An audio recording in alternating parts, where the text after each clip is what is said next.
Hello guys, मेरा नाम नमन पाठक है और आज आप सभी का डिजिटल विद्यापीठ चैनल में स्वागत है। गाइस, आज से मैं CBSE UP board English medium class 9th mathematics NCERT text book की प्लेलिस्ट स्टार्ट करने जा रहा हूं, जिसमें मैं आपको चैप्टर वाइज एक एक क्वेश्चंस को सॉल्व करके और एक एक टॉपिक्स को समझाऊंगा और एनसीईआरटी की एक एक लाइन को क्लियर करने की पूरी कोशिश करूंगा।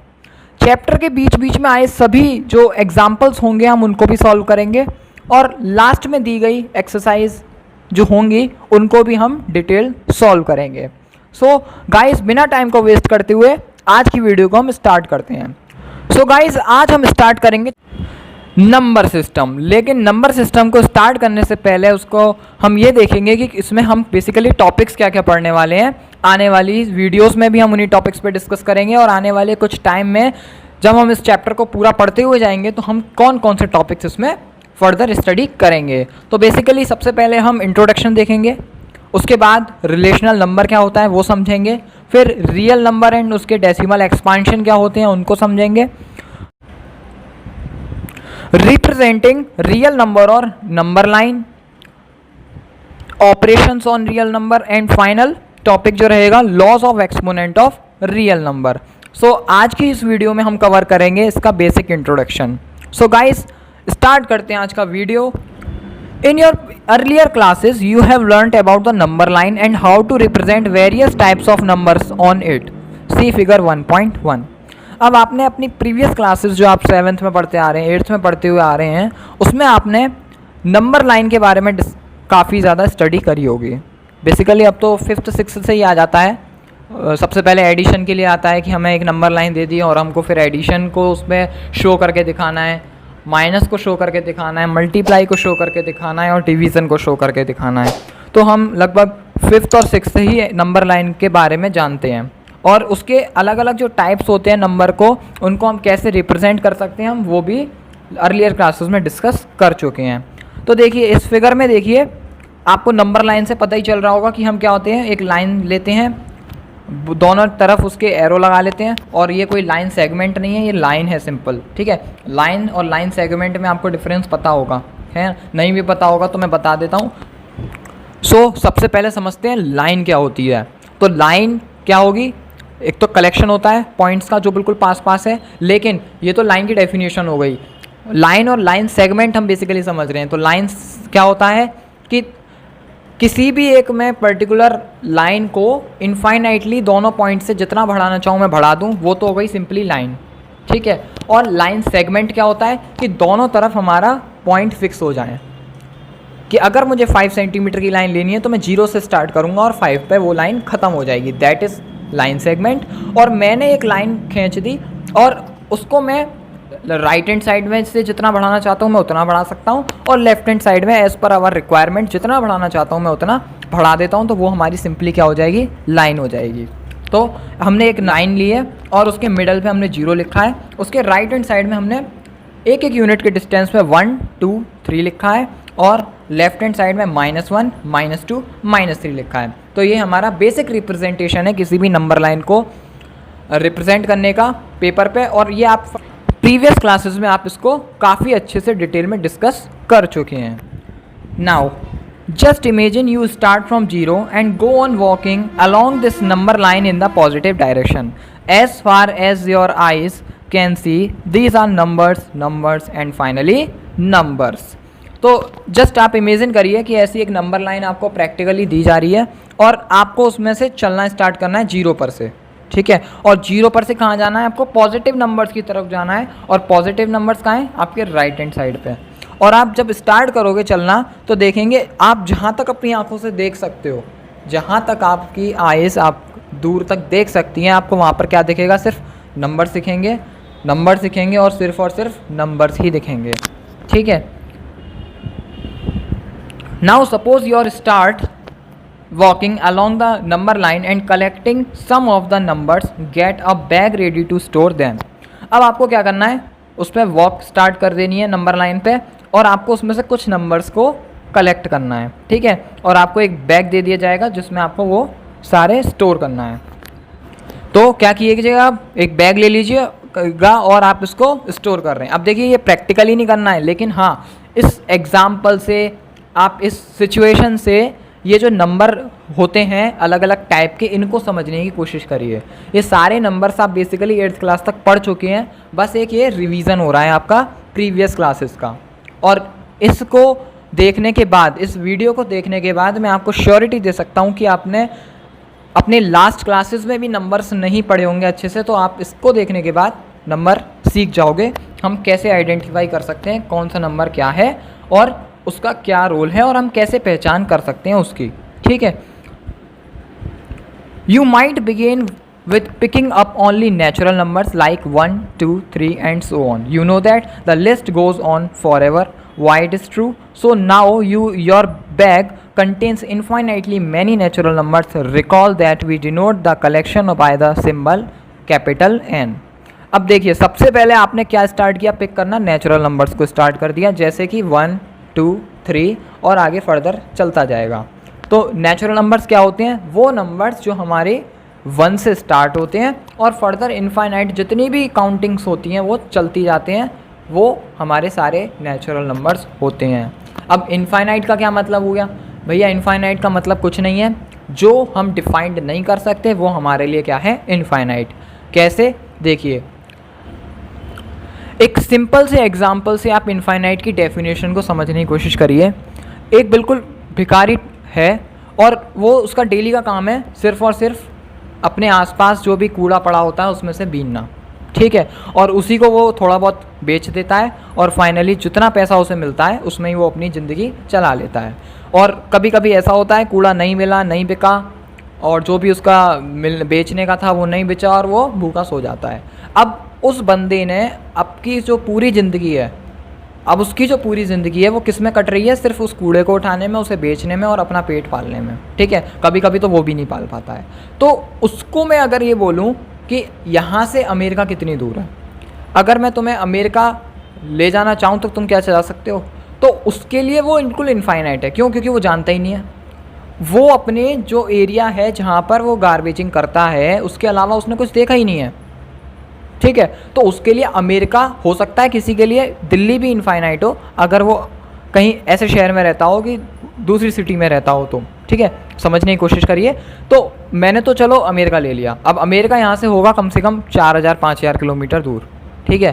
तो वहाँ पर से उसको पहुँचाना, उसको जाना, वो तो उसके लिए इनफाइनाइट है, क्योंकि वो कभी ज़िंदगी में जा ही नहीं सकता। क्यों? प्रैक्टिकली क्या करेगा? पूरी ज़िंदगी उसकी इसी में काम में जा रही है, बस बीनना है और खाना है, ठीक है। अब एक नॉर्मल पर्सन की बात करता हूँ, मैं नॉर्मल पर्सन की बात करता हूँ यहाँ से कि तुम्हें जाना है मून पे, ठीक है। अब मून पे जाने के लिए क्या होगा? एक एस्ट्रोनॉट ही जा सकती हैं, लेकिन हमारे लिए यहाँ से मून क्या है? इनफाइनाइट है। तो क्या है? हम जिसकी डिस्टेंस को डिफ़ाइन नहीं कर सकते। हमें पता है मीटर में हम पता कर सकते हैं डिस्टेंस कितनी है, लेकिन प्रैक्टिकली हम नहीं जा सकते हैं अगर हम जाना चाहें, ठीक है। सोचिए थोड़ा, ठीक है, हम नहीं जा सकते हैं वहाँ पे। या फिर पूरा मिल्की वे गैलेक्सी कितना बड़ा है? इनफाइनाइट है, ठीक है। तो कोई इसका फिक्स रेट नहीं है। जिस चीज़ को हम डिफ़ाइन कर सकते हैं वो हमारा फाइनाइट होता है, और जो हम जिस चीज़ को डिफ़ाइन नहीं कर सकते हैं वो हमारा इनफाइनाइट हो सकता है, ठीक है। तो यही कह रहा है यहाँ पर कि 1 से स्टार्ट होगा, 2 जाएगा, 3 जाएगा एंड सो ऑन, जो आगे बढ़ता जाएगा वो हमारा क्या है?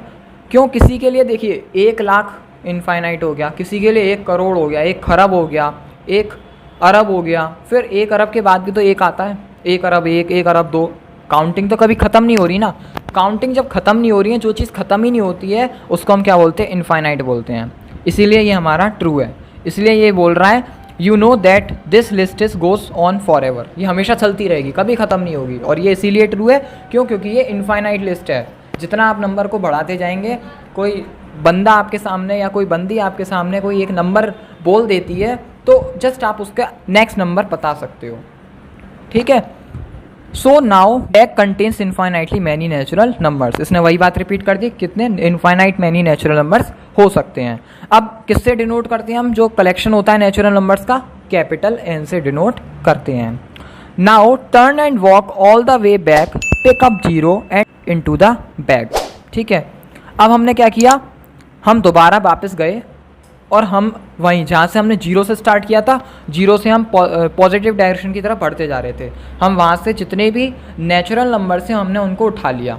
अब मैं क्या करूँगा, फिर से दोबारा जीरो पे जाऊँगा, जीरो को उठाऊँगा और जीरो को भी उस बैग में डाल दूँगा। अब जब जीरो इंक्लूड हो गया इन सब के साथ, तो वो हमारा क्या बन गया, होल नंबर बन गया।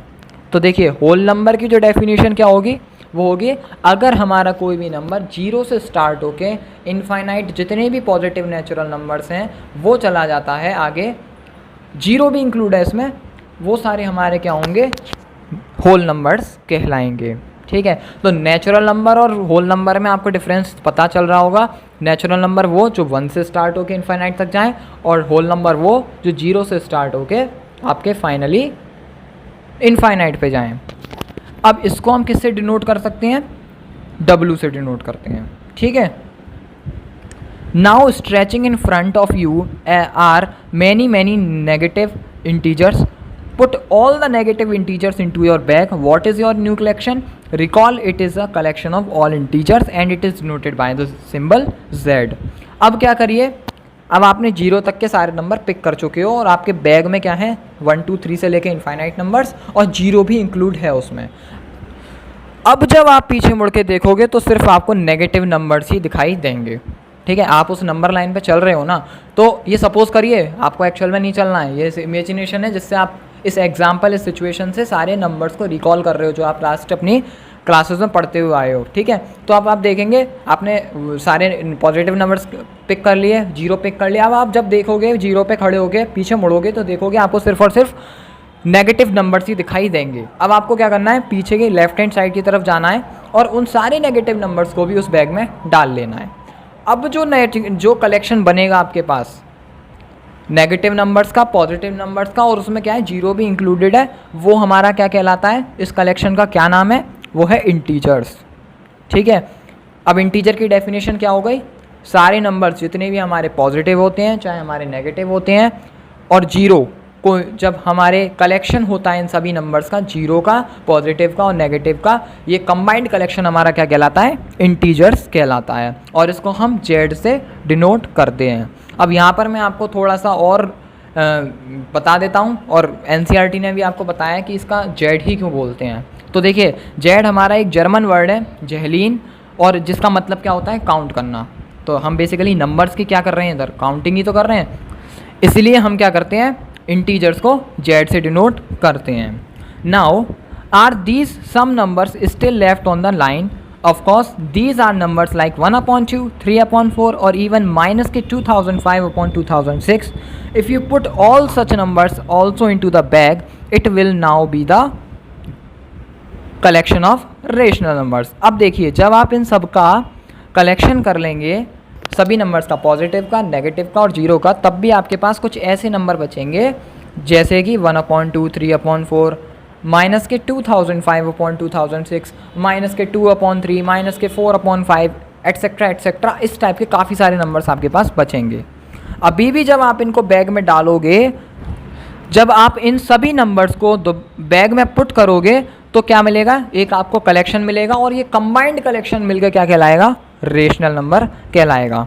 तो जो कलेक्शन होगा हमारा रेशनल नंबर का, उसको हम किससे डिनोट करते हैं, क्यू से।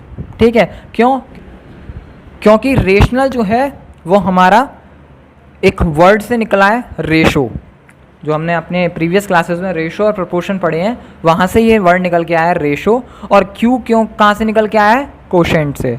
ठीक है, तो यहाँ पे कंबाइंड क्या मिल गया आपको, रेशनल मिल गया। ठीक है, और क्यू से क्यों डिनोट करते हैं हम, उसका मतलब है quotient. You may recall the definition of rational number. ठीक है, अब आप यहाँ पे बेसिक डेफिनेशन देखेंगे रेशनल नंबर की। A number R is called a rational number if it can be written in the form of p/q, where p and q are integers and q is not equals to 0. Why do we instant that q is not equals to 0? ठीक है, अब किसी भी r rational number मैंने suppose कर दिया, कोई भी आपके पास नंबर है, हम उसको रेशनल नंबर कब बोलेंगे। ठीक है, पहली कंडीशन जब वो p/q की फॉर्म में होगा, मतलब वो रेशो की फॉर्म में होगा, या फिर आप क्या बोल सकते हो, वो फ्रैक्शन की फॉर्म में होगा। यहाँ पर p और q कोई अल्फ़ाबेट नहीं है, यहाँ बस एक ये वेरिएबल है जो कि किसी नंबर को रिप्रेजेंट कर रहे हैं। क्यों? क्योंकि P अपॉन Q की जगह कोई भी नंबर हो सकता है, ठीक है। और दूसरी कंडीशन क्या है? P और Q हमारे दोनों ही इंटीजर होनी चाहिए। और तीसरी कंडीशन क्या है? Q कभी भी इक्वल्स टू 0 नहीं होना चाहिए। अब यहाँ पर जो क्वेश्चन एराइज होता है कि हम Q पे ऐसी कंडीशन को क्यों अप्लाई कर रहे हैं कि Q हमारा 0 के इक्वल नहीं होना चाहिए। तो देखिए, अगर Q होगा हमारा 0 तो हमारा जो कोई भी नंबर है वो किस फॉर्म में आ जाएगा? बाई 0 की फॉर्म में। जैसे फॉर एग्ज़ाम्पल मैंने लिया 5, ठीक है, और मैंने नीचे लगा दिया उसके 0, मतलब 5 अपॉन 0। तो 5 अपॉन 0 क्या होता है मैथमेटिक्स में? इनफाइनाइट होता है। देखिए 0 अपॉन 5 इनफाइनाइट नहीं होता है। 0 अपॉन 5 क्या होगा? आपका एक रेशनल नंबर होगा। क्यों? क्योंकि ये P अपॉन Q की फॉर्म में है और Q हमारा 0 के इक्वल नहीं है। यहाँ पर Q क्या है? 5 है, ठीक है। तो ये तो हमारा हो सकता है, लेकिन याद रखिएगा 5 अपॉन 0 हमारा रेशनल नंबर नहीं होगा। क्यों? क्योंकि ये इनफाइनाइट बन जाएगा और हमारा Q नॉट इक्वल्स टू 0 हो गया। इसीलिए अगर इनफाइनाइट बन गया तो इनफाइनाइट की कोई भी वैल्यू नहीं होती है, वो नॉट डिफाइंड होता है। और नंबर्स हमारे जितने भी हैं वो सारे डिफाइंड हैं, ये बात याद रखिएगा। इसलिए 5 अपॉन 0 क्या होगा? हमारा रेशनल नंबर नहीं होगा। और 5 अपॉन 1 रेशनल नंबर होगा। 0 अपॉन 5 भी आपका रेशनल नंबर होगा, ठीक है। और इस रीज़न से आपको ये भी समझ में आ गया होगा कि हम Q is not equals to 0 ये वाली कंडीशन क्यों लगाते हैं, ये क्यों इंस्टेंट करते हैं, ठीक है। Notice that all the numbers now in the bag can be written in the form of P upon Q where P and Q are integers and Q is not equals to 0। अब यहाँ पर notice करने वाली बात क्या है? उस bag में आपके natural number, whole number, integers और फाइनली आपके रेशनल नंबर सारे प्रेजेंट हैं। लेकिन यहाँ पर जितने भी नंबर्स प्रेजेंट हैं आप उनको P अपॉन Q की फॉर्म में लिख सकते हैं और Q आपका इक्वल्स टू 0 नहीं होना चाहिए और P और Q दोनों ही आपके कहीं ना कहीं इंटीजर्स होंगे। एग्जाम्पल उठा लीजिए एक, जैसे इन्होंने उठाया है माइनस के 25। अब उसको आप क्या लिख सकते हैं? माइनस के 25 अपॉन 1 वेयर आपका P क्या है? माइनस के 25 है, Q आपका क्या है? 1 है। तो देखिए P और Q दोनों ही आपके इंटीजर्स हैं और Q हमारा 0 को इक्वल नहीं है। Q किसके इक्वल है? 1 के इक्वल है। Therefore the rational number also include the natural number. तो इससे क्या क्लियर हो गया कि जितने भी हमारे नेचुरल नंबर्स होंगे वो किसके अंदर चले जाएंगे? रेशनल नंबर्स के अंदर चले जाएंगे, होल्स नंबर के अंदर चले जाएंगे और इंटीजर के अंदर चले जाएंगे। You also know that the rational numbers do not have a unique representation in the form P upon Q where P and Q are integers and Q not equals to 0। अब देखिए यहाँ पर एक और नोट करने वाली बात है और ये बहुत इंपॉर्टेंट बात है कि रेशनल नंबर को हम एक यूनिकली रिप्रेजेंट नहीं कर सकते P अपॉन Q की फॉर्म में, जहाँ पर हमारा P और Q दोनों ही इंटीजर हो और Q नॉट इक्वल्स टू 0 हो। कैसे यूनिक नहीं कर सकते? इसका क्या मतलब है? देखिए अगर मैं 1 अपॉन 2 लूँ तो ये देखिए आपका Q हमारा क्या है? 2 है, P हमारा 1 है और P और Q दोनों इंटीजर है और Q हमारा 2 के इक्वल है जो कि हमारा 0 नहीं है। तो ये हमारा एक रेशनल नंबर हो गया। लेकिन 2 अपॉन 4 लेता हूँ, 2 अपॉन 4 को भी क्या है? P क्या है हमारा? 2 है, Q हमारा 4 है, दोनों ही हमारे इंटीजर्स हैं और Q हमारा 4 के इक्वल है, मतलब 0 के इक्वल नहीं है। सेम 10 अपॉन 20 में है और सेम 25 अपॉन 50 में और सेम 47 अपॉन 94 में। लेकिन जब आप इनको बिल्कुल अपनी सिंपलेस्ट फॉर्म में लाएंगे तो सबका आंसर क्या आएगा? 1 अपॉन 2 आएगा। तो हम ये अलग से आइडेंटिफाई नहीं कर पा रहे कि इनमें से 1 अपॉन 2 कौन सा होगा। 2 अपॉन 4 हम यूनिक रिप्रेजेंट नहीं कर सकते, 10 अपॉन 20 को यूनिक रिप्रेजेंट नहीं कर सकते, 25 अपॉन 50 को यूनिक रिप्रेजेंट नहीं कर सकते और आने वाले जितने भी इस टाइप के नंबर होंगे हम उनको यूनिकली रिप्रेजेंट नहीं कर सकते। क्यों? क्योंकि 47 अपॉन 94 को जब मैं उसको रिप्रेजेंट करने की कोशिश करूंगा नंबर लाइन पर रेशनल नंबर के, तो उसका फाइनल आंसर भी 1 अपॉन 2 ही आएगा और उसका कहीं ना कहीं जो पॉइंट लाई करेगा वो 1 अपॉन 2 पर ही लाई करेगा। तो हम यूनिक रिप्रेजेंटेशन नहीं कर पाएंगे। क्यों? क्योंकि इसका फाइनल जो सोल्यूशन होगा उसको सिंपलेस्ट फॉर्म जो होगी 47 अपॉन 94 की वो क्या होगी? 1 अपॉन 2 होगी। ठीक है, these are equivalent rational numbers or fractions. However, when we say that P upon Q is a rational number or when we represent P upon Q on the number line, we assume that Q is not equals to 0 and P and Q have a no common factor other than 1. That is P and Q are co-prime. तो देखिए ये सब क्या है, हमारे equivalent rational numbers हैं जिनको हम फ्रैक्शंस भी बोल सकते हैं। फिर भी हम ये कह सकते हैं कि P अपॉन Q क्या है, हमारा रेशनल नंबर है। और जब हम P अपॉन Q को रिप्रेजेंट करेंगे नंबर लाइन पर, तो हम ये अज्यूम कर सकते हैं कि Q हमारा कभी भी इक्वल नहीं होगा 0 के, और P और Q का कोई भी कॉमन फैक्टर अवेलेबल नहीं होगा सिर्फ 1 के अलावा। इसीलिए P और Q हमारा दोनों क्या होंगे, को प्राइम नंबर होंगे। आपने लास्ट क्लासेस में भी को प्राइम नंबर पढ़े होंगे, क्या होते हैं, जो हमारे ना तो प्राइम नंबर होते हैं और ना ही कंपोजिट नंबर होते हैं, दैट इज कॉल्ड द को प्राइम नंबर। और ये हमारा सिर्फ एक ही नंबर है जो कि 1 है, ठीक है। So on the number line among the infinitely many fractions equivalent to 1/2 we will choose 1/2 represent all of them। वही जो मैंने आपको अब तक बता दिया कि नंबर लाइन पर रिप्रेजेंट करने के लिए काफ़ी सारे तरीके हैं, इनफाइनाइट फ्रैक्शंस ऐसे अवेलेबल हैं जो 1/2 के इक्विवेलेंट होंगे। तो जितने भी हमारे 1/2 के इक्विवेलेंट नंबर्स होंगे उनको रिप्रेजेंट हम सिर्फ 1/2 में ही कर सकते हैं। जैसे मैंने अभी समझाया कि 47/94 को मैं अगर रिप्रेजेंट करूँगा रेशनल नंबर को नंबर लाइन पे, तो क्या होगा, उसके वो किसके इक्विवेलेंट है, 1/2 के। तो मैं यूनिकली डिफाइन नहीं कर पाऊंगा कि दैट इज़ 1/2 और 47/94, बिकॉज दोनों ही हमारे इक्विवेलेंट हैं। और 47/94 को जो रिप्रेजेंट करूंगा और जब मैं उसको सॉल्व कर दूंगा तो वो भी 1/2 के इक्वल आएगा। तो मतलब दोनों सेम ही पॉइंट पर आएंगे, हम यूनिकली डिफाइन नहीं कर सकते। इसके अलावा अगर आपको और भी ज़्यादा डिटेल में इसके बारे में जानना है कि क्या होते हैं रेशनल नंबर, किस तरीके से हम उनको नंबर लाइन पर रिप्रेजेंट कर सकते हैं वाया एग्जाम्पल, और हम उसकी अलग अलग प्रॉपर्टीज़ क्या क्या होती हैं रेशनल नंबर की, अगर आपको वो भी चाहिए हो तो मैंने एक वीडियो बना रखा है ऑलरेडी, और मैंने आपकी उसकी लिंक डिस्क्रिप्शन बॉक्स में शेयर कर दी है, आप उसको वहाँ पे जाके देख सकते हैं। वहाँ पे मैंने आपको डिटेल में, काफ़ी अच्छी लंबी खासी वीडियो है, और मैंने उसमें आपको डिटेल में रेशनल नंबर समझाए हैं, और डेफिनेटली श्योर हूँ कि आपको उसको देखने के बाद रेशनल नंबर तो बिल्कुल क्लियर हो ही जाएंगे। और यहाँ तक कि आज हमको यही डिस्कस करना था इंट्रोडक्शन में, और मैं भी यही उम्मीद कर रहा हूँ कि इस वीडियो में भी आपको सब कुछ समझ में आया होगा, ठीक है। लेकिन इसके बावजूद आपको कोई भी डाउट रहता है, किसी भी लाइन में डाउट रहता है, तो गाइस प्लीज़ मेरे को कमेंट कीजिए। कमेंट नहीं कर पा रहे हो, कोई प्रॉब्लम है, वो लाइन आप नहीं लिख पा रहे हो, क्या कहते हैं, अपने कमेंट बॉक्स में, तो आप मेरे को पर्सनल डीएम कर सकते हो। मैंने आपको अपनी इंस्टाग्राम आईडी शेयर कर दी है, डिजिटल विद्यापीठ के नाम से बनी हुई है, आप वहाँ पर जाके मेरे को डायरेक्ट मैसेज करिए, मैं डेफिनेटली आपके सारे डाउट्स क्लियर करूँगा।